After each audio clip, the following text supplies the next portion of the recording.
Good day everyone, I am Kay Rojas from Sunhill Developmental Education and Dumaklay, Batangas City.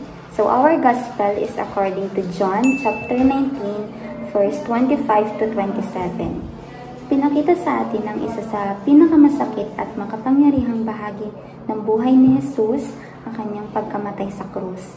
Subalit, sa kabila ng matinding sakit, hindi lamang physical kundi emosyonal at spiritual, nakita natin ang isang tagpo ng labis na pagmamahal at pagkalinga. Si Maria, ang ina ni Jesus, ay naroon sa paanan ng krus. Isipin natin ang bigat ng kanyang nararamdaman habang pinagmamasdan ang paghihirap ng kanyang anak. Walang magulang ang nagnanais na makita ang kanyang anak na pinapahirapan, ngunit hindi siya umiwas. Hindi siya tumalikod. Sa halip, nanatili siyang matatag sa tabi ni Jesus, isang ina na puno ng tapang, pananampalataya at wagas na pagmamahal. Kasama ni Maria ang alagad na minamahal ni Jesus, na ayon sa karamihan ng mga scholar ay si San Juan. Sa kabila ng takot, siya ay hindi tumakas gaya ng iba.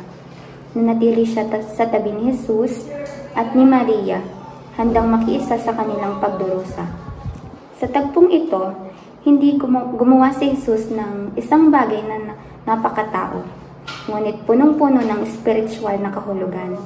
Sa kanyang huling mga sandali, inihabilin niya ang kanyang ina kay Juan, at si Juan naman ay kay Maria.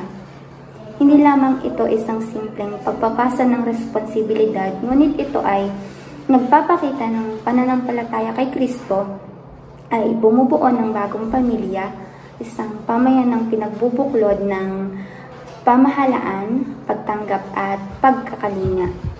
Sa kontekstong ito, si Maria ay naging ina ng buong simbahan at si Juan ay kumakatawan sa lahat ng alagad, sa ating lahat, na tinatawag upang tanggapin si Maria bilang ating ina at upang mabuhay bilang magkakapatid sa pananampalataya.